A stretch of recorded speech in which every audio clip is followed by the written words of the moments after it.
Welcome po sa continuation ng ating concreting. Okay, so next po natin, canopy. Okay, so canopy. Ang pinaka kailangan natin sa canopy ay ano ba muna yung canopy natin? So ang canopy po natin ay punta natin dito, tingnan natin. So yung canopy natin yan, yung mga yan. Okay, so sa labas, syempre buhos pa rin yan. Kunin pa rin natin yung volume niyan. Okay, so paano ba natin makuha yan? Okay, so yung mga canopy na yan nasa ano lang, nasa ground floor lang. Na nasa itong mga bintana na nasa labas. Okay, and then itong nandito wala na yan syempre kasi matatakpan. So ang purpose ng canopy na yan para hindi direkta or konti lang kung sakali ang tatamang rainwater dito sa ating mga bintana. Okay, so silipin ko lang yung ating yun. Andito siya oh. Yan. Pwede nyo yan sukatin yan eh. Okay, sukatin nyo siya sa plano. Okay, so yung mga yan. So yun. And then rear elevation. Sa rear naman, diniretso na natin hanggang dito. Okay, so rear.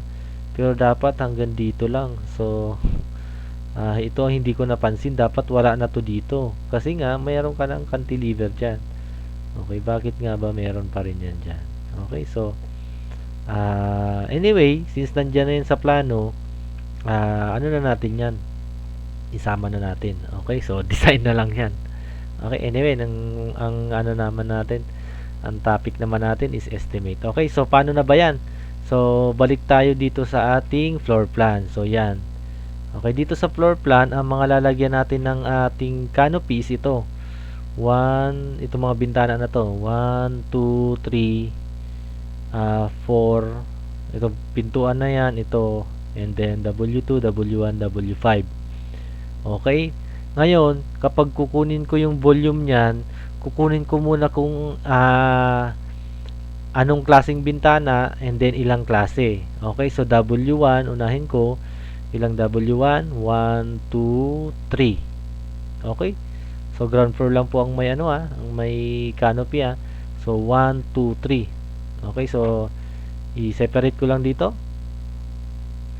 Dito na lang. Okay, so W1 natin ay 3 piraso. Okay, kailangan natin yung mamaya i-explain ko kung bakit, kung paano. And then W2 isa. Itong dito hindi na kailangan, no. W2 isa.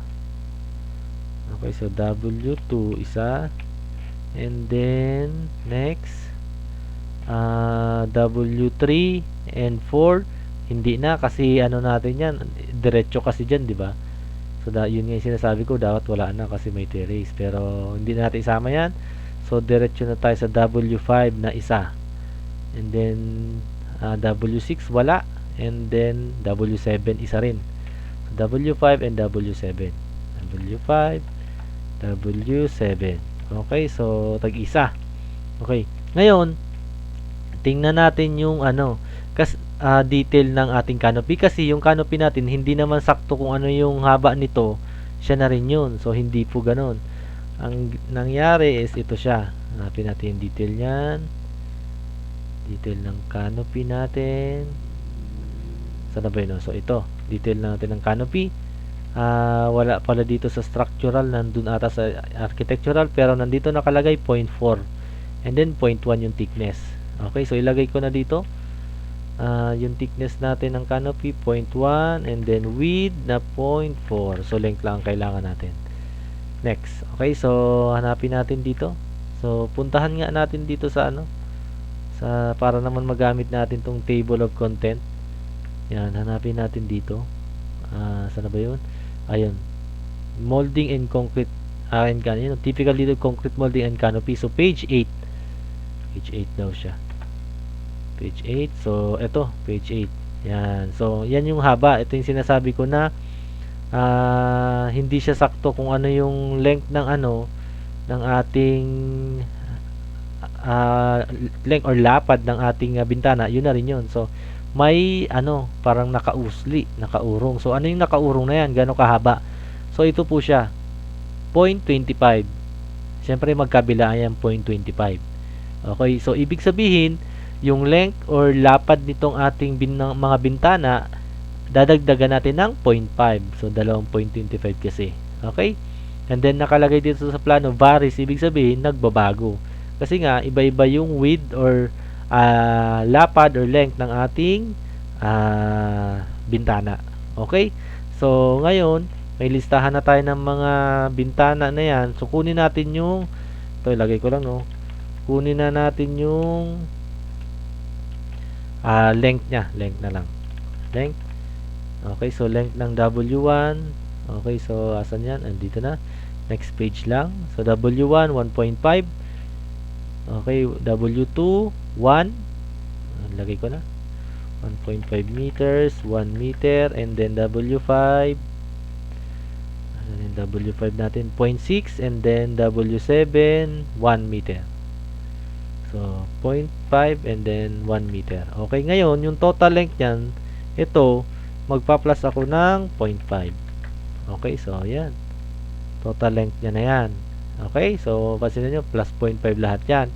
Ngayon, yung total length niyan, ito, ita-times ko sa quantity. Okay, so, yan na yan. Okay, so, and then, yung total length niyan, yun na yun, 10 meters. Okay, so, 10 meters. Pero kailangan nating isama syempre yung itong ano saan ba yun, page 2, ito yung sinasabi ko. Ayan. Okay, yan. Ngayon, mapansin nyo dito sa ating rear elevation, yan, mahirap siyang kumbaga kunin or i-compute based dun sa ating ginawa kanina. Ngayon, kung kukunin natin yan, sukatin nyo na lang yan. Tama? Pwede nyo naman yung sukatin lahat. Actually, lahat yan pwede nyo sukatin eh. Kasi naka-scale naman yan. Tama naman yung scale. So, sukatin na lang natin yan. So, pag sukat natin yan, since hindi ko maipakita siya sa plano, dun sa PDF, so gagamit tayo ng AutoCAD. So, yan yung haba niya. Nasaan na ba yun? So, rear elevation. So, ito. Yan, kunin natin yung haba niyan. So, 4.675. So, sabihin na natin 4.7. Baka yun kasi ang makita nyo sa, or yan ang malsukat nyo gamit yung metro o ruler. So, 4.7. Tama ba? Sana yun? Ayun, 4.7. Okay? So, meron na tayong, kompleto na. Pwede natin makompute ang volume ng canopy. Mali. Okay, pero pwede ko lang i-adjust siya. Ulitin ko na lang daw. Okay, so yan. And then next po natin sa canopy, slab on fill. On fill. Okay, so SOF. Itong label ng ating canopy wala. So pwede ko siguro ano na lang yan. Ganyan. Okay, maliit na bagay lang yan. Sa slab on fill naman, tingnan natin yung plano. Ano bang thickness niyan? Nasaan na yun? Andito sa may tie beam layout nakalagay. Slab on fill 100 mm. Yan yung typical na thickness niyan. Okay, so ano ba ang dimension niyan? So mapansin nyo dito, puntahan natin yung floor plan. Yung floor plan natin, so meron may extrusion, kumbaga additional dito kasi may step. Pwede nating isama yan, and then meron din dun. Okay? Ngayon, pag compute natin ang area niyan, dito na lang sa gitna. Okay? Hindi na yung kagayang sa suspended slab na ina-explain ko kanina na hanggang dulo labas-labas. Kasi ito, ang mangyayari naman kasi dyan sa construction yan, di ba? Kapag meron na to, ang gagawin nila dyan, magle-lay na ng hollow blocks. Okay? Siyempre, kapag may hollow blocks na yan, halimbawa, ito lang, no? For example lang. Yan. For example, may hollow blocks ka na dyan. Okay, yung to, hindi mo na, yan. So, hindi na siya hanggang dulo. Okay, so, pansin nyo, tanggalin ko lang siya para ma-imagine nyo. Yun, may space dun. So, yung space na yan, i-assume natin na nasa gitna. So, since nasa gitna, yung 7 meters na, 7 by 8. Okay, 7 by 8, and then ipa-plus natin yan. Ito. Okay, ngayon ano ba yung haba niyan? So, pwede nyong sukatin dyan sa plano. pero ang gagawin natin, susukatin naman talaga natin siya gamit nga lang yung AutoCAD. So 1.6, and then ito pwede nyo i-assume na 3.5 na rin yan. Okay, so 3.5 nga, tama naman. So 1.6 and 3.5, and then ito 0.4, ito sa kabila 0.4 din. Okay, so yung area nya, area dito, diretso na area, no? Okay, so yung mga nauna natin walang area, pero dito lagay natin 7 times 8 plus 1.6 times 0.4 plus 3.5 times 0.4. Okay, yung area natin, and then ito 0.1. Okay, so ito area na to, mapansin nyo dalawa lang yan na pagtatimes natin. Makukuha na natin volume yan kasi nga area. Yung pagkuha natin ng area is dalawang dimension ang kailangan. Okay, kasi ayan, 7 times 8. Okay, so yun, hindi ko na masyadong papahabain yung pag-compute ng volume. So I hope okay na sa inyo yan, nagigets nyo na po. Okay, so okay na tayo sa slab on fill. Ang next po natin ay suspended slab. Suspended slab. Okay, so yan, i-merge ko. Sa suspended slab, yun po yung sinasabi ko na ito, ileless natin yung or as a whole na siya. Okay, so ibig sabihin puntahan natin itong dito na lang tayo sa second floor. Yan, sasama natin kasi biga yan, no? So ibig sabihin ang pag-compute natin ay ang gagawin ko po sa pag-compute niyan, pwedeng pwedeng ganito. Yan, as a whole na yan. And then ileless ko lang tong naiwan na yan diyan. Parang ganito po, para mas ma-imagine yung sinasabi ko. Ganito po siya. Itong blue na yan, yan yung as a whole ko, and then ileless ko tong mga itong maliliit na yan. Yan, yan. Yan, yung buo na yan. Yan, yung area na yan. And then ito din. Ileless ko dyan. Okay? And then ileless ko din yung ito. Yan, yung sa stair. Okay? Siyempre walang iba yung computation natin ng stair niyan. Mamaya susunod natin yan. Okay, so pwedeng ganun ang pag-compute natin. Ganun na nga ang gawin natin. So yung as a whole natin, which is ito 7, ano bang haba niyan? Ayan, nakalagay pala yan, 7.3 yan, kasi nga yung dulo to dulo, di ba? Ayan, dulo to dulo 7.3 yan. And then itong haba nakalagay naman na ayan, 10.7. So 7.3 yung area na, area 7.3 times 10.7 minus natin itong area na to. Okay, so ano ba yung area na yan? So ang pwede nyong gawin para hindi nyo na iganto, mag plus minus na naman kayo. So ito nang gamitin nyo, 3.5. So 3.5, and then ito 1.2 lang to yung sa labas, diba? Kasi nga 1.35 minus 0.15. Okay, yan. So ibig sabihin 3.5 times 1.2. Dalawa yan parehas. Okay, kasi nga 3.5 din yun Then 1.35 din yan. So iless natin, minus natin ng 3.5 times 1.2 na dalawa.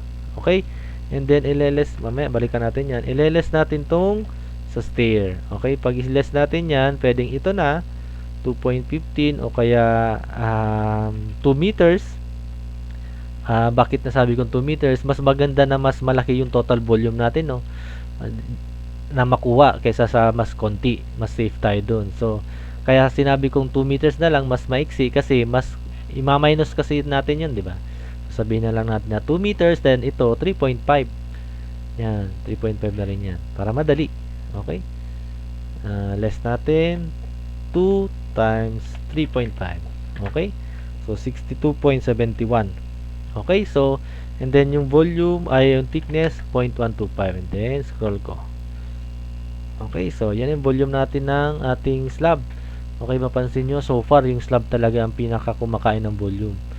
Okay, yan po talaga yung kumakain ng volume ng concrete, dahil mga slab na yan. Okay, next po natin suspended slab, stair. Okay, paano ba mag-compute ng volume ng stair? Okay, ganito po ang gawin natin. Stair, so ang una ko ilalagay dito yung triangle step. Yan. And then yung ating main, lagay ko na lang main support, main support na lang. Okay, so yung triangle step na yun na sinasabi ko, ito, puntahan natin yung ating page ba nun talaga. Okay, ito to. Yan. Okay, so yan. Ngayon, mahirap kasi mag-compute yan kasi pag ganun-ganun siya, hindi siya kagaya nung mga nauna natin na diretso, length times width times height, di ba? So, ang gagawin ko po dyan, ito. Punta ako dito sa aking AutoCAD. Okay, so asan na yun? So, yan. Kung iwalay ko to, okay, so 1:40 yung scale niyan. Okay, 1:40. So, ang gagawin ko po, ito muna. Yan. Kukunin ko muna tong area nitong triangle na yan. Yan. Okay, so tanggalin ko lang po yung ibang ano, no. Tanggalin ko lang yung ibang mga nakalagay para ano natin. Yan. Tanggalin ko lang to mga to. Wait lang, yung number of step, iwan natin yan. Ano ba yan? Label pala kasi yan, parehas na label. And text na lang. Okay, text din to. Okay, so burahin ko na lang yan. Okay, so yan. So yun na lang maiiwan. So tanggalin ko na to para makita nyo yung yung ano lang mismo. Tanggalin ko na rin yan. So yan. So yan yung step natin. Okay, yung sinasabi kong triangle is ito po yan. Yan, ito. Okay, so ilan po bang ganyan? So kung ilan yung step, di ba? 1 2 3 4 6 7 8 papunta dito, no? 8 9 10 11 12 13 14 15 16. Pero magpa-plus tayo ng isa dahil dito. Tingnan niyo yung sa actual ito. So di ba ito 'yan?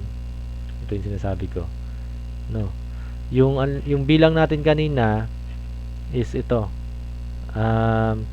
Kailangan natin ito kasi ito papunta diyan.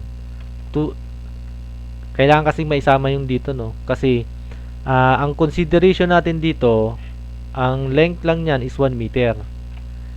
Tama? Itong nandito sa may landing, kapag hindi natin dinagdagan ng isa, hindi may sasama tong dito part. Okay, kaya magpa-plus 1 tayo. Okay, so quantity na lang muna tayo. Ang quantity natin ay 16 plus 1. 16 plus 1. Okay, so yung length meron na, yung area natin, yung area ganito. Area ng triangle ay 1/2 ng or times natin yung 0.2 times 0.3, then i-divide mo sa 2, or yung divide by 2 parehas lang po yan sa times 0.5. Okay, yan. So 16, yan yung kasi yung area natin. So yun po yung pag pag-compute ng area ng triangle. Ito times ito, yung 0.3 times 0.2, i-divide mo sa 2. Okay, so kumbaga yan po, kapag binuo mo siya, rectangle na siya. Kapag kukumpute mo yung area ng rectangle, length times width. Kapag yung triangle, i-divide mo siya sa 2. Kaya po ganun yan. Baka ano lang, siningit ko lang. Okay, so yan. Kunin na natin yung volume niyan nung mga step na yun, yung triangle. So yan, may area na tayo, and then times natin sa length, and then yung quantity. Okay, so 0.51, and then main support natin, ito po yan. Okay, so 150 times wait lang 150 times 2.5, so 375. So offset ko to ng 375. Yan, 375. Yan, so ito po yan. Yan, ito naman yan. Okay, so yan, then yun. Okay, so yan ang ano natin, ang next natin. So ano po bang ano niyan? Hahaba natin kasi alam natin na 1 meter yan eh. Bakit ko nga ba pala nasabing 1 meter? Ito pala nandito sa plano, sa plan. Okay, so 1 meter yan. So ngayon, paano natin kukunin yung length niyan? Okay, so sukatin nyo na to. Sukatin nyo na yan. Ngayon, kapag kasi ang ginamit yung metro, ang scale kasi doon 1:100, no? Ngayon, kapag sinukat nyo yan, ganito ang lalabas. Okay, ganito ang lalabas. Okay, sukatin natin Sukatin natin. So, ito ang susukat natin galing dyan, papunta dito. No? So, ang lalabas po sa inyo dyan, yan, approximately 8 cm. Tama ba? 8 cm. Hindi. Wait lang 8 cm ba to? 80. Hindi, 8 cm. Tama, 8 cm ang lalabas dyan. Okay, correct me if I'm wrong. So, 8 cm yan. Ngayon, mali yan. Kasi nga, ang scale nito 1:40, so mas malaki ang lalabas dyan. So, paano natin maiko-correct yan? Okay. Dalawang klase ang pwede nyong gawin. Okay. Una, ito, halimbawang 8 meters, yan, i-ano nyo po yan, i-times nyo sa 0.4. Okay. I-times mo siya sa 0.4. Example, yan, 8 meters. Example, 8 times 0.4. Okay. So, yan, 3.2 siya. Okay. O kaya naman, 8 siya, i-divide mo siya sa 2.5. Parehas lang po yan. Okay, pero mas madali pong matandaan yung 0.4, i-times mo siya sa 0.4. Kasi yun yung scale niya. Okay, so ngayon, kapag kunin natin yung direct na, ano yan, na scale, so sukatin natin, ito na ang lalabas dyan. Okay, so 3.2. Okay, so yun po yung pagkakaiba nilang dalawa. Okay, ngayon, paano kapag gusto kong 3.2 na yung lalabas? Okay, kailangan nyo na po nitong tinatawag natin na Toblerone na ruler. Toblerone na ruler, yan. So, mapansin nyo po yung ganito, triangular, Toblerone yan. Yan pong ruler na yan, may mga scale po yan. Kapag, yan o, nakalagay dyan. Kapag tinapat nyo na yun, hanapin natin yung 1:40. Ayun, yung 1:40, kapag tinapat nyo na doon yan, yun na mismo yung lalabas. Okay? So, parang yung ginawa ko kanina na magkaiba yung scale. Yun yung standard na nakalagay. Okay? So, yun po yun. Kung may ganito kayo, saan yung picture natin? Yan. Gamitin nyo po yan. Okay? So, mostly kasi, wala tayong ganyan. So, pwede rin naman yung sinasabi ko kanina na metro lang. And then, i-times ko lang sa 0.4. Okay? So, balik tayo dito sa computation natin. So, main support, yung length pala, di natin nakuha. So, 3.2 na yung kanina. Ito namang sa kabila, 3.2. Ito ay, ano ba to? 2.8. And then, ito, yun muna, 2.8. Yung area natin ay 3.2 times 1 plus 2.8 times 1. Okay, plus ko siya, ipa-plus ko yung landing na ito naman ay ano ba to, 0.8 times 2 meters. Okay, times 2 meters yan kasi nga yung mismong landing na, which is dalawang 1 meter, times 2.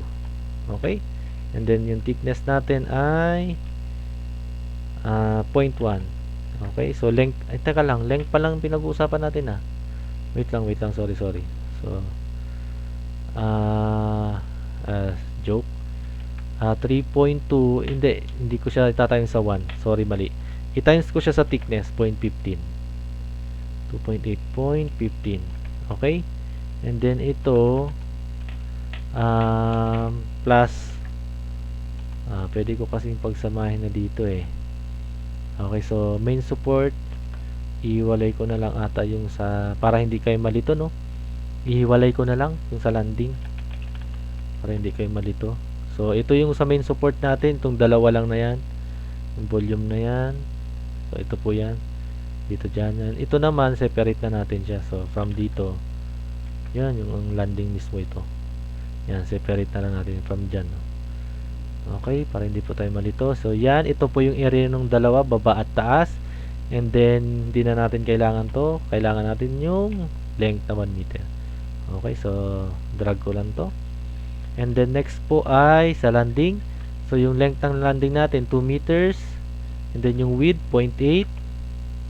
And then 0.15. Okay, so kunin natin yung volume.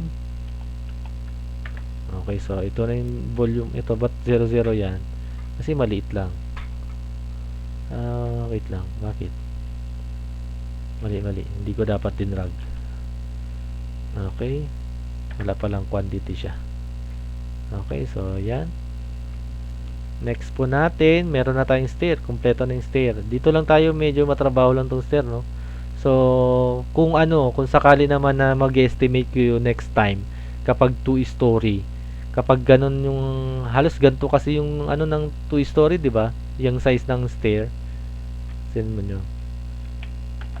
Kung halos ganyan, kaparehas niya, pwede nyo pong gamitin na to. Yan, no? 1.65 cubic. Okay? Sa stair natin. Okay? So, next po natin sa stair. Lastly, septic tank. Okay, so malapit na tayo. Yun nga yung sinasabi ko, matrabaho po talaga yung pag-compute ng volume. So, septic tank natin, madali lang naman na to.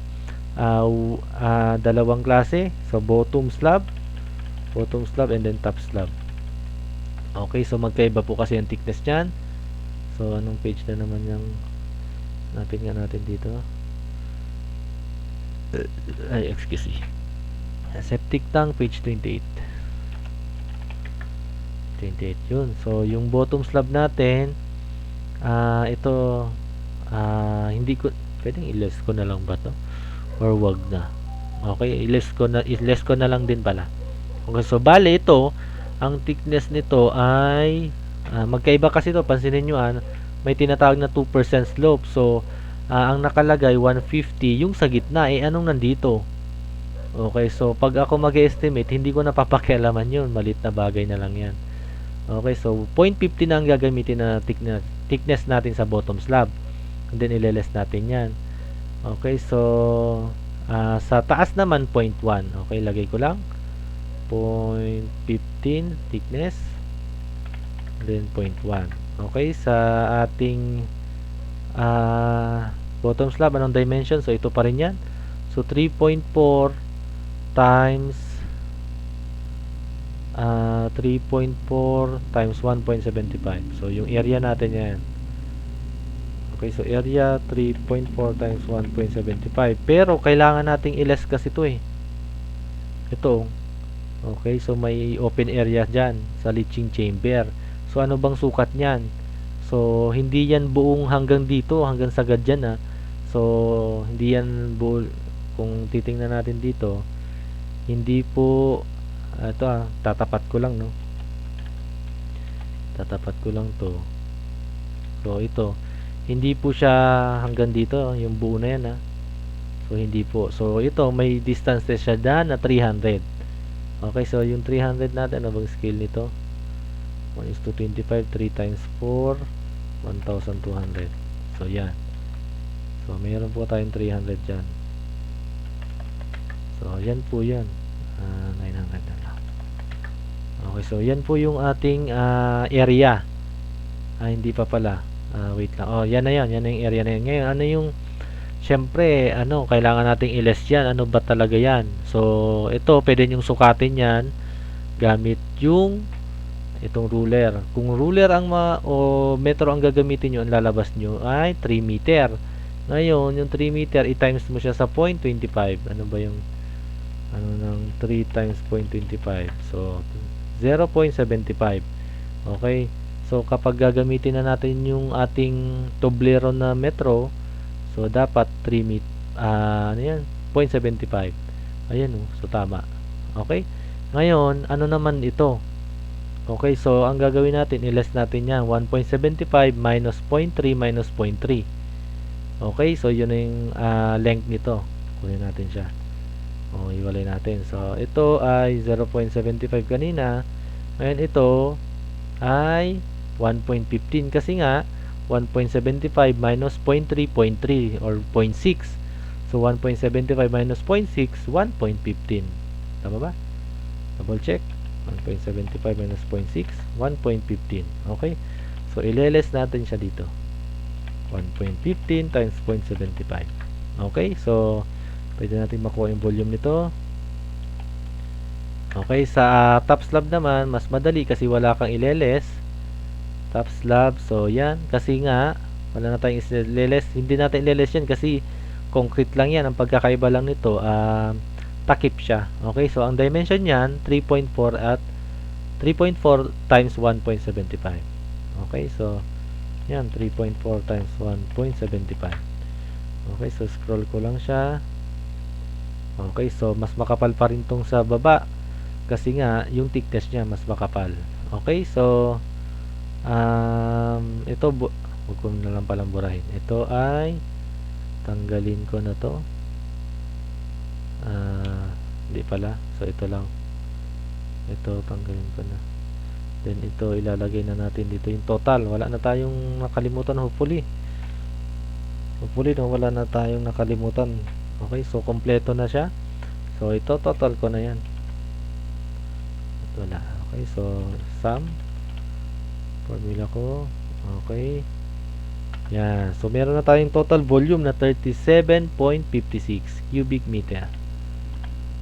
Okay, so finally, meron na tayong volume. Yan, lagay ko na 7.86. Okay, so next po natin ito, makompute na natin yung number of cement. Okay, kagaya ng explanation ko nung una. So paano mag-compute ulit yan? So ito, itatimes mo na siya sa 9. And then ito, i-divide mo siya sa 2. Then ito, as is yan. Okay? So ito, i-round up ko na lang siya. Okay, so ang gagawin ko po dyan, gagawan ko siya ng formula dito sa Excel. Kasi mamaya magbago tayo dyan, madali lang siya, automatic. Okay? Kasi mamaya, kapag ka-dinerecho ko siya, okay, 339 no? Okay, halimbawa, hindi ko siya ginawa ng formula. Nirekta ko siya na 339. Okay, kapag binago ko yan, halimbawa, nagkamali tayo, nangyari ay, ayun dyan, no? Diba naka-formula na yan? Halimbawa lang dito sa wall footing, ang nangyari 0.2 pala yan. O, so magbabago na dun. Ay, hindi pala, wag na to kasi konti lang ang pagbabago dyan eh. Ano ba? Ito, halimbawa, 0.4 na yan. Okay, so hindi nagbago siya.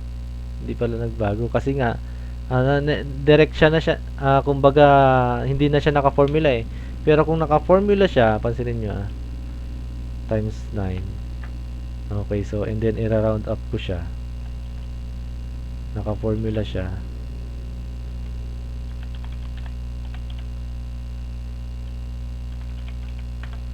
So, halimbawa, nagkakamali ka dyan, 0.4. Ayun, automatic pa rin siya na magbabago. Okay? So, yun po yung kagandahan ng Excel. Okay, so dito, lagay na natin sa ngayon po, as of August 13, I think 230. Ito sa amin sa Ilagan. 226 ata, ganyan, 226. Pero 230 na lang. Sa sand and gravel naman, ano ba yung ginamit natin na, cost dun sa una nating sa pinakita ko. Okay, so check ko lang no para parehas tayo. Okay, anyway, insignificant naman na to kasi ang pinakakailangan natin is ito eh. Okay, so para lang makuha natin yung total cost, so 650 ang ating sand and then yung gravel 600. Dapat parehas yun sa gravel. Ay, ba't magkaiba? So pagparehasin na lang natin. Okay, so dapat parehas yung cost ng gravel dito dun sa ating concrete. So formula ko na lang siya. Ito na lang ang palitan ko. Okay, so yan. Kaso baka mag-curious yung iba kapag nilipat ko, no? So ito na lang pala.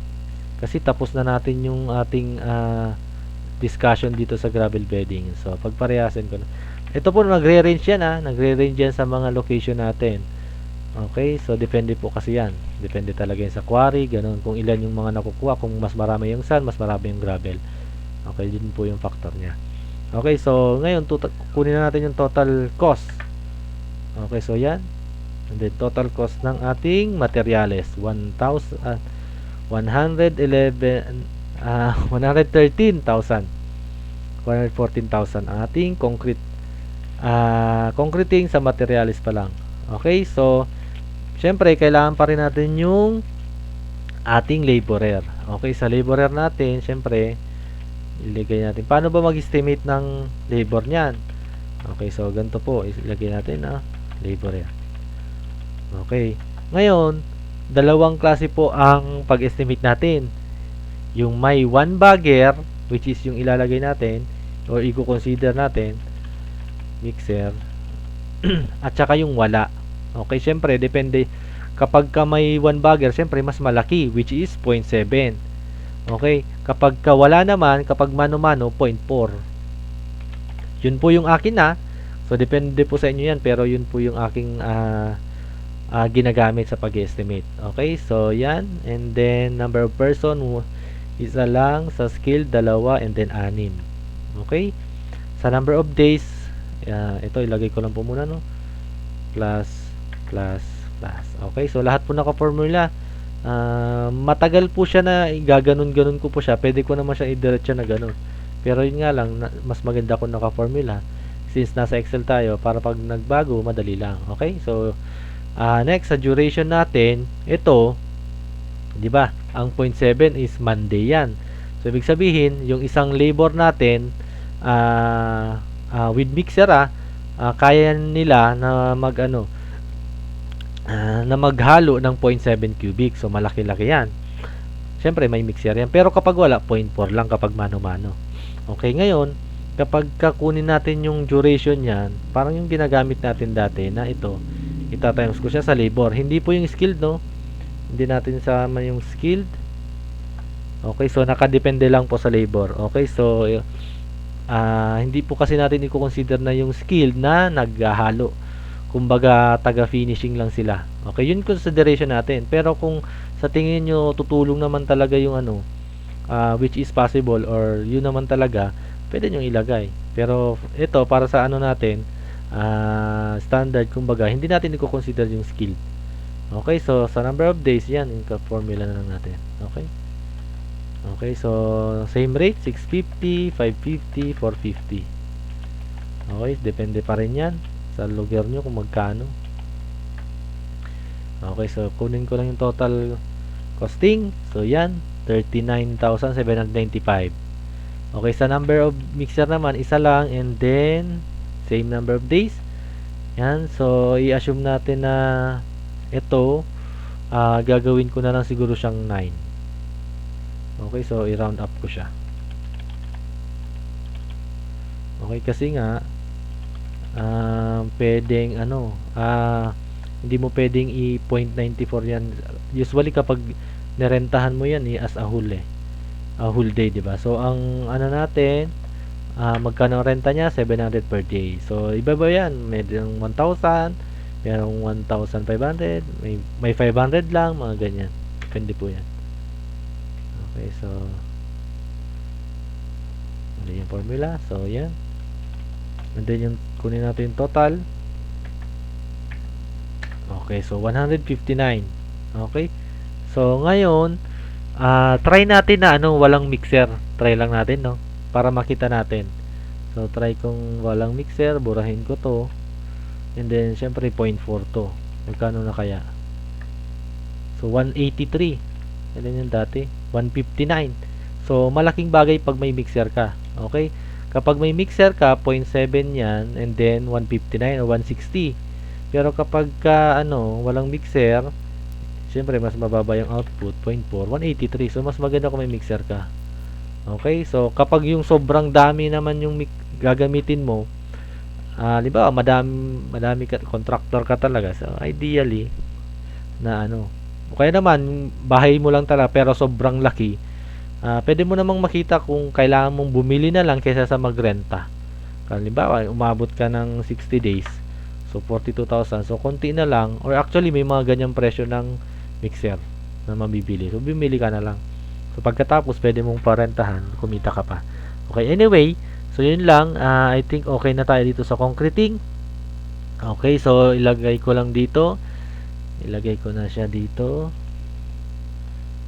Concreting. Okay, so materials ng concreting yan. Ka-formula po para madali lang yung kung sakaling magbago, no? Tingnan natin. Okay, so yun. So uulitin ko lang po kung paano mag-compute nito. Madali lang po, no? So ito, pag may volume ka, i-times mo sa 9. Sa sand, itong volume, i-divide mo sa 2. And then yung gravel as is. Okay, so ulitin ko din po. Magbabago-bago yan. Depende sa required strength. So, pwedeng dumami yan. 9 hanggang 12 po yan. Okay, so yan.